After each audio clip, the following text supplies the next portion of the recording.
আমাকে বেশি দেখা যাচ্ছে।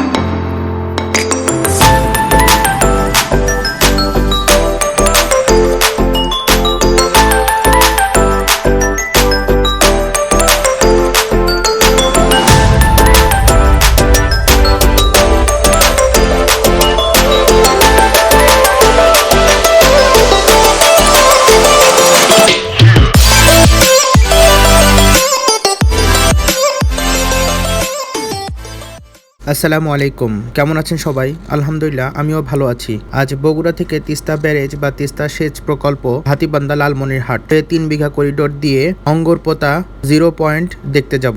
চলতি পথে একটি সুন্দর মডেল মসজিদ দেখতে পেলাম।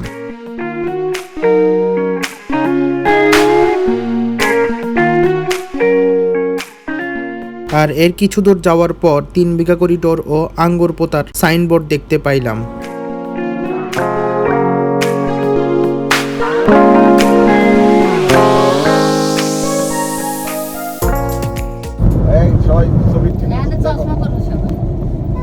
আমাকে বেশি দেখা যাচ্ছে। আমার মাথা দেখা যাচ্ছে। ফেসবুকে পোস্ট করা না খাবো না তো। খাও নাই? বলেই নে তো দিল্লি থাকো পরে। তাই ছবি তোলা ভিডিও করা এটার কিন্তু অনেক ক্যাপাবিলিটি। আমি কিন্তু পারি না। 3 বিঘা করিডোর যাওয়ার পথে রাস্তার দুপাশে শুধুমাত্র ভুট্টা আবাদের জমি দেখা যাচ্ছে। লালমনিরহাট জেলার দাহগ্রাম 3 বিঘা করিডোর, আঙ্গরপোতা এই সব এলাকাগুলোতে কিছু সময় পর পর আকাশ মেঘলা হয়ে বৃষ্টি নামে। হঠাৎ হঠাৎ বৃষ্টির বিভিন্ন কারণ হয়ে থাকতে পারে।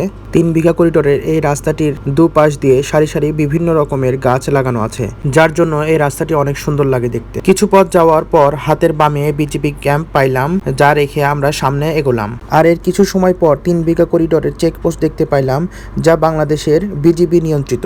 আমাদের গাড়ি দাঁড়িয়ে বিজিবি বিভিন্ন দিক নির্দেশনা বলার পর গাড়ি ছেড়ে দিলেন। এখানে বলে রাখা ভালো, 3 বিঘা করিডোর অংশটুকু ভারতের, যা দিয়ে শুধুমাত্র বাংলাদেশিদের যাতায়াত করার অনুমতি আছে। এখানে আপনাদের আরো একটা কথা জেনে রাখা ভালো, ভারতের দেওয়া 3 বিঘা করিডোরের অংশটুকুতে ছবি অথবা ভিডিও কোনো কিছুই করার অনুমতি দেন না। তবুও যদি কেউ করেন তাহলে খুব বাজেভাবে নিষেধ করেন বিএসএফ।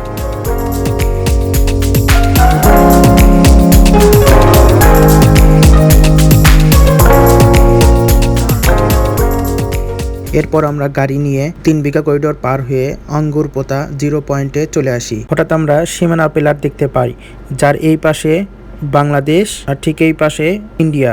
আঙ্গরপোতার সীমানা পিলারকে সাথে নিয়ে পরিবারের সবাই মিলে কিছু ছবি ও ভিডিও ক্লিপ সংগ্রহ করি।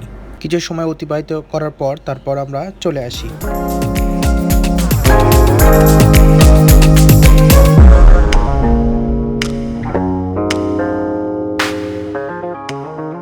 3 বিঘা করিডোর হলো বাংলাদেশ ভারত সীমান্তে একটি স্বতন্ত্র ভূমি, যা ভারতের মালিকানাধীন 3 বিঘা জায়গার মধ্যে অবস্থিত। 2012 সালের সেপ্টেম্বরে বাংলাদেশের দহগ্রাম আঙ্গরপোতা ছিটমহল যাতায়াতের সুবিধার্থে এটি বাংলাদেশকে ইজারার মাধ্যমে দেওয়া হয়। এটি ভারতের পশ্চিমবঙ্গের কোচবিহার জেলার মেঘলিগঞ্জ মহকুমা ও বাংলাদেশের লালমনিরহাট জেলার পাটগ্রাম উপজেলার সীমান্তে অবস্থিত।